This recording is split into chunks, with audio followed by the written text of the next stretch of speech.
All right, y'all. Listen here. We got us a nice show for tonight. Woo! And you know what? I'm gonna get my audio fixed. Hold on.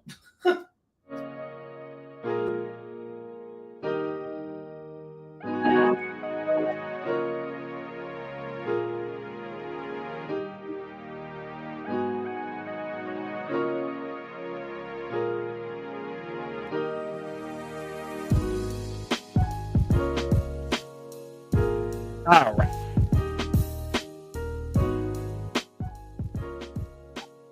There we go. All right. We on the right mic now. But y'all, holy crap, we got a lot to talk about tonight.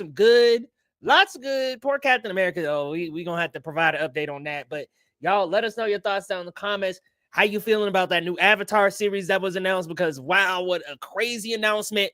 After they talked about the Aang movie, the Avatar Aang team getting their own movie, which I don't know if this is true or not, but there are some rumors going around that that's kind of in a little bit of production limbo. But they have announced a new series, as well as the James Bond big shakeup this week about the producers, Barbara Broccoli, her giving up the rights, the creative rights of James Bond to Amazon, and Amazon and several other studios have been fighting for these rights for a while, with the Broccoli's really not trying to give those rights up, which me and Lo were just having a conversation before this, man. Like, franchises are so big in today's movie landscape that, yeah, it was something close to $1 billion that they closed the deal out on. Y'all, a lot to talk about tonight, but let me not wait too much longer. Let me get my co-host with the most up in here. What's going on, Lo? How's your week, man? How you doing? Shoot, I'm doing fantastic, man. I'm feeling bananas. B-A-N-A-N-A-S. I just saw the monkey again. Dude, that movie is so fun. It's gonna be a new like guilty pleasure slash comfort movie for me, man. That movie is just very fun. Very good time with that one.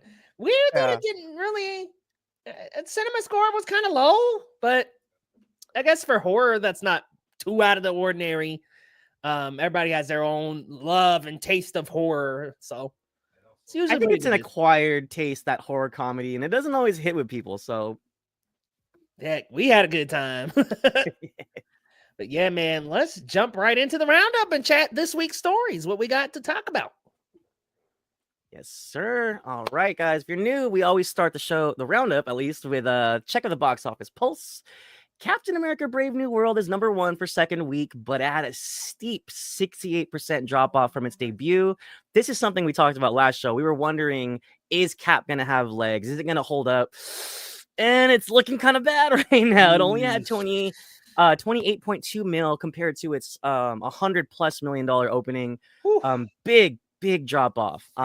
So yeah, we'll see how much more money it's going to make. Right now, I think globally, is it even, where is it at? It's like that 289 or something like that. 289, 100 mil worldwide, and that's not too much. So we'll see if it could pick up and maybe get half a bill. It's not looking good though.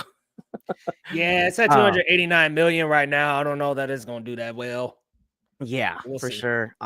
Yeah, it's unfortunate. And honestly, like we've mentioned this before, Anthony Mackie deserves so much better, but it is what it is. The Monkey opened strong with $14.2 million. Last year's horror director darling Osgood Perkins looks like he has another sleeper hit. We'll see how long this holds up. Paddington in Peru comes in at #3 with 6.5 mil. Looks like they're not killing it. Maybe the U.S. audiences just don't love Paddington Bear as much as international audiences. At #4, #5, we have Dogman and Ninja 2, which is apparently the highest grossing animated film of all time. It beat Inside Out 2 quietly overseas. So, okay, hats off to Ninja 2. But yeah, Leo, any surprises here? I mean, obviously the drop off for Cap is pretty brutal, right? Brutal indeed. I mean, we were talking about it last week, and we didn't know how it was going to hold up, and it doesn't look like it held up very fairly, unfortunately. And this is a product of today's movie landscape, right? Where you have all these movies, all these options every single week, and it's hard to get people to come back. Like, that's what a lot of these movies are battling now, because people are going to show up that opening weekend for a Marvel movie. They're going to show up. But like, how are we going to get the people back? That's what a lot of studios, a lot of major blockbusters, that's the biggest challenge is how do we get people back in seats? How do we get them to return? And it has been very difficult. And this is just another one to suffer. Unfortunately, word of mouth wasn't phenomenal.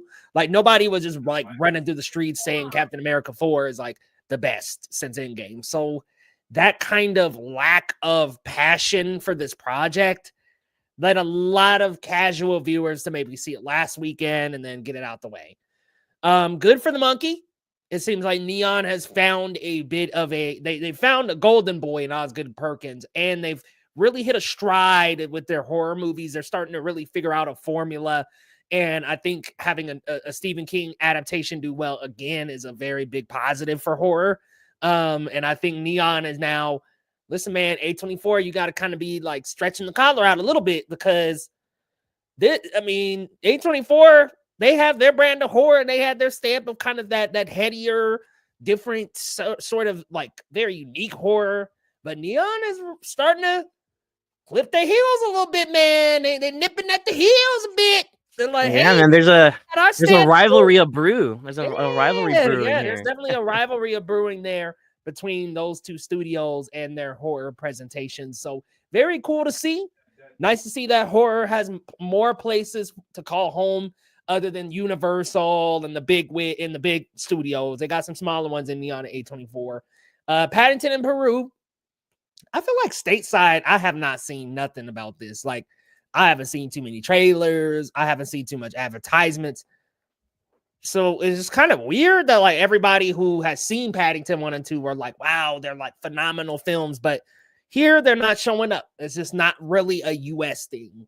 That's just the unfortunate gamble with that. But Neja, crazy stat that it beat Inside Out 2. That's insane. Like you got to make a lot of money to beat Inside Out 2 as the highest grossing animated film, and they did it. Makes me wonder exactly like what it is behind this series, man, that got so many butts and seats. I'm definitely gonna be checking out the first one this week. Yeah, absolutely. I'm curious. I didn't really know about the first film, so I got some learning to do. Hey, what's up, Tyler? What He up, said, man? how far down is Zachary Levi's new film? What movie? With the Unbreakable Boy? Man, I don't even. Called Sarah's Oil or something. Oh no, Unbreakable Boy. Yeah, I mean, heard of this, y'all. I seen the trailer for it. It looks a little cheesy, but yeah, I don't think people showed out for that at all. Yikes! I really quick gotta look that up. I'm like, what was the turnout on that in terms of box office? I'm gonna look it up real quick. Yeah, no, me too. I'm so curious. Let's see. Oh, oh, $2.5 million. Number 9. He's in the mud. He's in the mud, bro. He even Zachary Levi, like he's cooked, isn't he? Oh, he's like people just turned on him. Well, he had a quote this week talking about like supporting Donald Trump hasn't destroyed his career, and I'm like, are you sure? Sir? You sure? Sir? Sir? I think you might want to check the box office receipts on that one. Yeah, man. I mean, I think what was the last movie he did? The Purple Crayon or whatever it was? Yeah. Harold and the I don't know who Purple asked Crayon. for that one. And I didn't even remember about that book, and then I remembered, oh, it's a kid. Oh, Zachary Levi's playing an adult child again. When are we gonna stop, Zach? When are we gonna stop, man? Trash. Yeah, somebody check on him because he's probably down pretty bad right now. Yeah, he's down bad. Anyways, yeah, Dogman's holding on. It shows like that family friendly affair.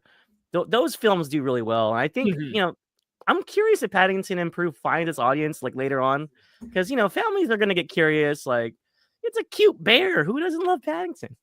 No, it's so weird because the first two are so widely regarded, but yeah, it must very much be like a UK thing, and maybe it'll see some really good VOD numbers. I don't know.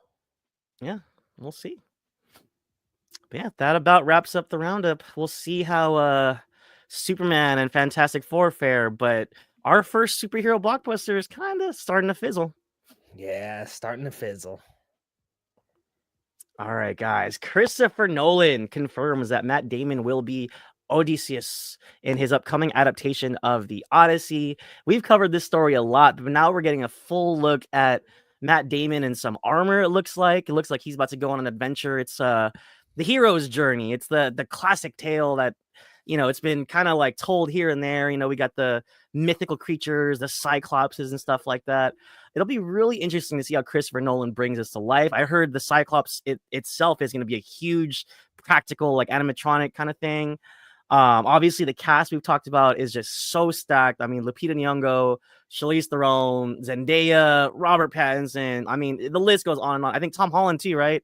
Yep. So I can't wait, guys. I mean, Elliot Page. Yeah, man. Fresh off of his best director win, best picture win, Christopher Nolan is hot right now. Hot. This looks like it's gonna be a hit. I can't wait, man. Hey, what's going on, Braylon? What's up, cousin? Good to see you. Welcome to the chat. Yeah, I mean, hey, haven't seen too much, but yeah, I mean, his run of movies has been so good. Like, there's just nothing you can really. There's not like a Nolan film that comes out that you can't at least be anticipated for at this point. Like when he puts his name on a project now, it's like has some meaning behind it, man. Like people really like Nolan is a brand at this point. So he is really about to hit hard with this one and this crazy cast. Like there are so many names on this list that every single time somebody gets cast, I'm like, damn, like who is not in the movie? Like, I mean, seriously, we got. Because didn't they add a couple names, right? Like yeah, recently Elliot Page.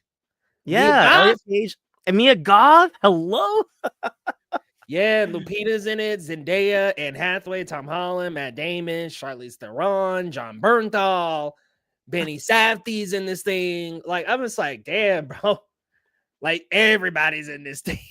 Yeah, and what's cool too is like, I mean, obviously, if anyone's familiar with the Odyssey, like at all. You know, this guy really goes on a journey. He meets all these different people and mythical, like there's all kinds of characters. I mean, it makes sense that it would be this star-studded, to be honest. So yeah, there's a lot of room for different characters. So hey, I think we're in for a treat. Yeah, absolutely, man. I can't wait. I'm ready for the trailer. Like, I can't wait to see the set pieces. And I think he's reteaming with Hotye Von. What the hell is his last name? I can't pronounce his last name, but he freaking collaborator. I don't know how to pronounce that last name either, man. But it should look beautiful. That's all that being said. So. All right, y'all. Martin Scorsese, speaking of directors with a brand, speaking of legends, he's reteaming with Leonardo DiCaprio for a Hawaii set crime drama that's also starring Dwayne "The Rock" Johnson and Emily Blunt. They last worked together on The Jungle Cruise, which surprisingly I didn't hate. Had some issues with it, but I didn't hate the Jungle Cruise. I thought their chemistry was pretty cool. From what I read, I guess like the Rock's gonna play like a crime boss of some sort. It's gonna be like crime in Hawaii. Not sure how Leo plays in, but knowing it's Martin Scorsese and just look at his track record. I mean, Goodfellas, Casino, The Irishman. He knows crime. He's settling back in with something he's familiar with, and I'm excited. I think this should be fun. I think the locale would be really cool too to see this on screen. Leo, how you feeling about Scorsese's next project? I don't know, man. I mean, I'm almost feeling like Marty is in his like I'm gonna get my check era, where it's just like these wild scenarios happen, and yeah, we're gonna get that to film. I don't know. I'll say this: like Irishman. What was the last one with Killers of the Flower Moon? Yeah, Killers of the Flower Moon. Those two, I just felt like Marty was kind of in that, like, hey, I'm gonna get that check. Like, it's not gonna be a crazy hit. It's not gonna be like insanely amazing. Like, but hey, I'm gonna make a good movie. I'm gonna get my check. I feel like that's what we headed for here. I don't know, man. I gotta see The Rock in that A24 movie. I gotta see some chops, man. Yeah, I had to see some. No, it looks like The Rock is picking more elevated roles. Like maybe he's trying to get into the Oscar race here. We'll see how good he is. Hopefully. Tyler said, "Do you think this means Scorsese watched Black Adam or Fast and Furious?" I mean, look, the hierarchy of the mob movie universe is not going to change here, but You know what's funny? I'm ragging on him a little bit. He's not a terrible actor, but we'll see if he can really step up and play a more like dramatic role. Yeah, we'll see. And can like another thing is like, can audiences like look at him in that role? You know what I mean? Can they like see it in him? Because I'm like, every time I think of The Rock now, I think of like loud.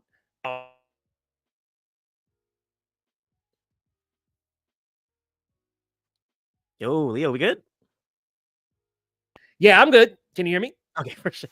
Yeah, no, you just like disappeared and then your audio cut out too. So Yeah, so I think of loud, action packed. That's what I think of with The Rock. But yeah, we'll see.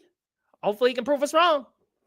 yeah, and I think it what is it? The Mean Machine for the Safdie brothers. I think that'll be very telling.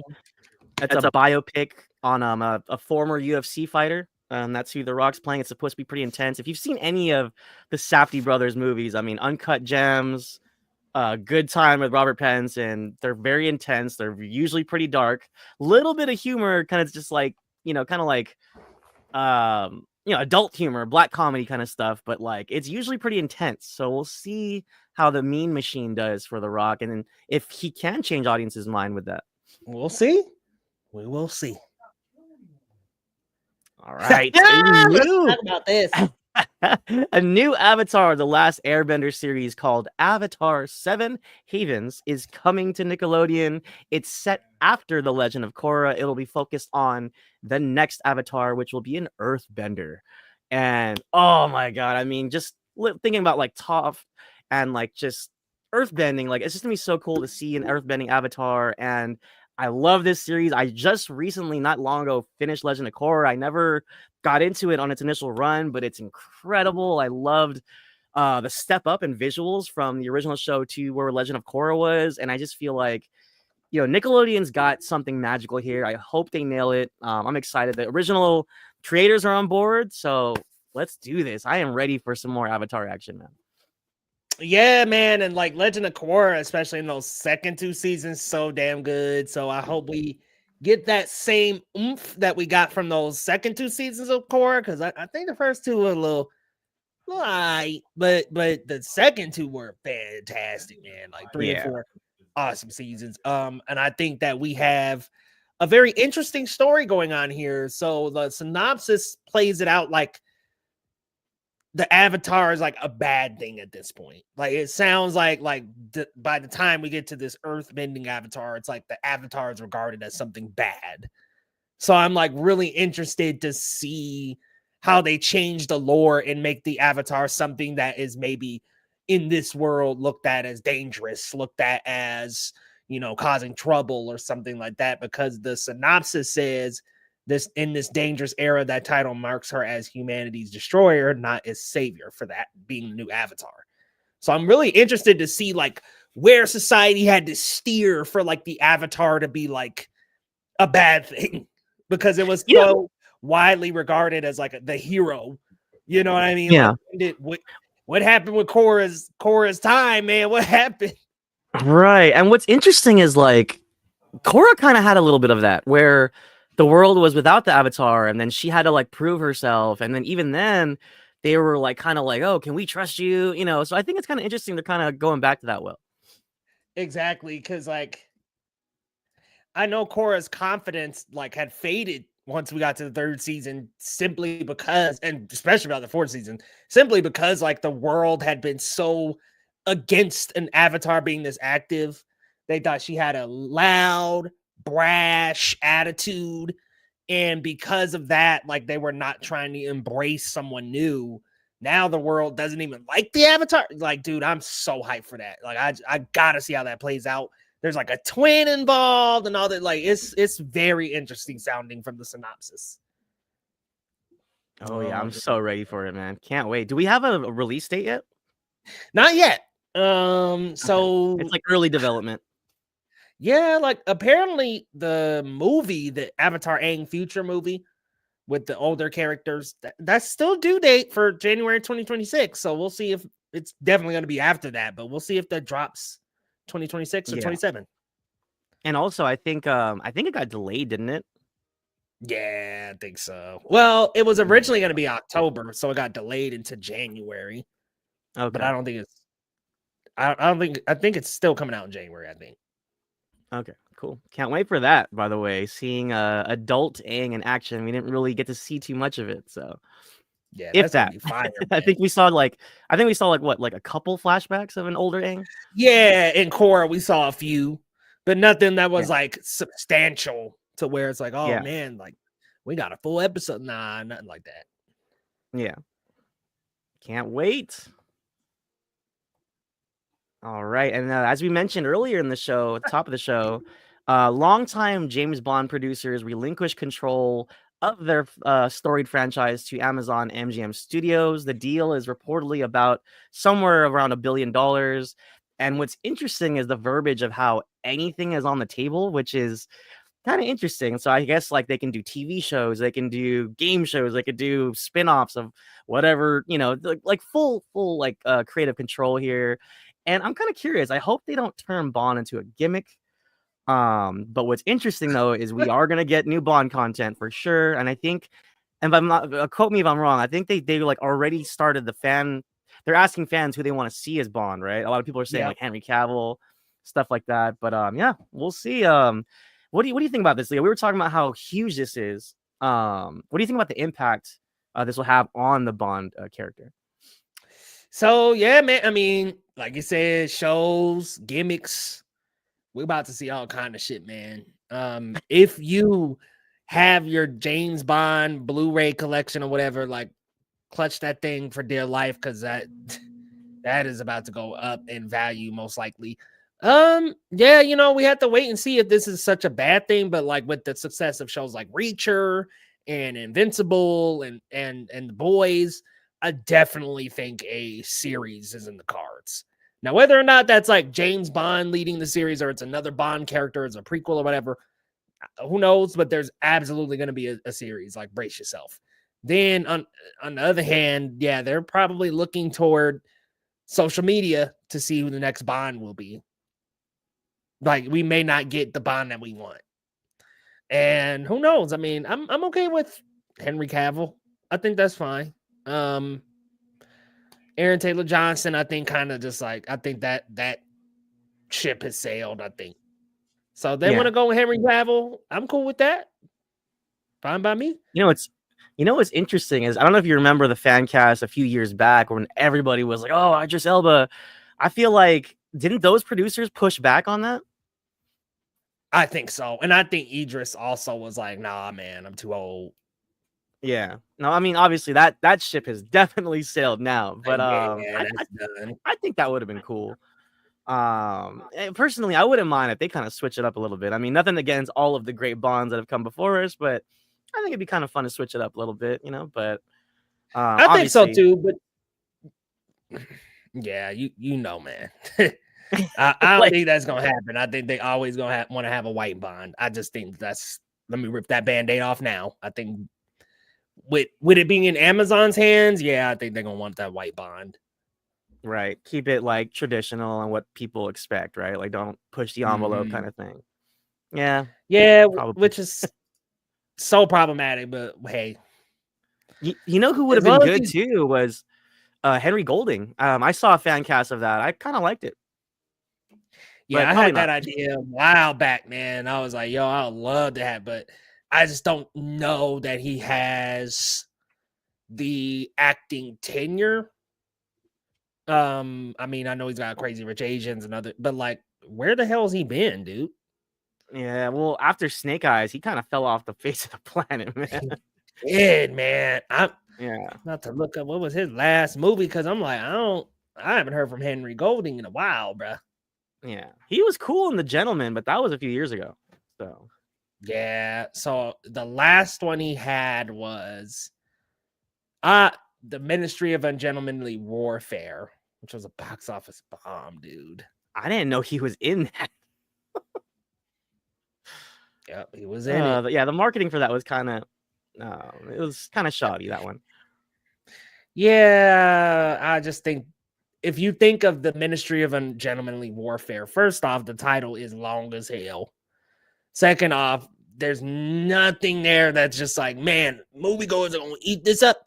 You go through the list and you say Henry Cavill, Asa Gonzalez, Alan Richson, Henry Golding. You say these names to like casual moviegoers, they're not gonna know who the fuck you talking about. You say, hey, it's a Guy Ritchie movie. They're like, oh yeah, he did that kind of mediocre Aladdin recently, didn't he? There was nothing there to like grab people. Yeah. Tyler's saying that Bond offer went up in smoke after Snake Eyes. He had a shot, maybe, huh? Yeah, I don't think anybody watched Snake Eyes. That was a lot. Abysmal, bruh. Trash. Yeah, I'm curious how far they take it, right? I mean, obviously the Bond video games have been popular for a long time. So it'll be curious like how much Amazon dives in with what they do with the character and the franchise. I think it'd be kind of interesting if they do a series, like just doing like an MI6 series. You know, I mean, there's a lot of spy shows already on TV, but I think it'd be kind of cool to see other agents besides 007. Yeah, they got one in Mr. and Mrs. Smith. So they're going to want to double down on like the kind of spy type of deal. Yeah. And to be fair, I feel like the genre has been done to death, if I'm being honest. You know, we got the Jason Bournes, we got the Ethan Hunts of the world. You know, and look, I know Bond has the name. He has the brand, obviously, but I don't know. I feel like spies have been, you know, you really got to come out with something cool to wow us. So what did that last 007 do? What was the last one called? No Time to Die. No Time to Die? Yeah. Yeah, well, what does that do at the box office? Damn. So this is pandemic, man. This is during the pandemic era. 774 million in the box office. Yeah, this got money, bro. Yeah. I mean, there's just like a loyalist to Bond. It's the thing about James Bond is that everybody of all ages knows James Bond. Everybody. Right. You know the music, you know the Bond, James Bond, you know like the quotes, you know. Everybody knows Bond. Right. Everybody knows Bond. It's like No Time to Die only came out 3 years ago. You think about that, it's like, okay, these movies have been coming out since when did that first one drop? 60, 61, 67, something like that. 61. I thought it was 59, but yeah, 61. Yeah, this is just a series that transcends time because it's just so old at this point. 62. Yeah. That was the first one. Okay. Dr. No. Yep. Sir Sean Connery. But yeah, man. Do you have a favorite Bond?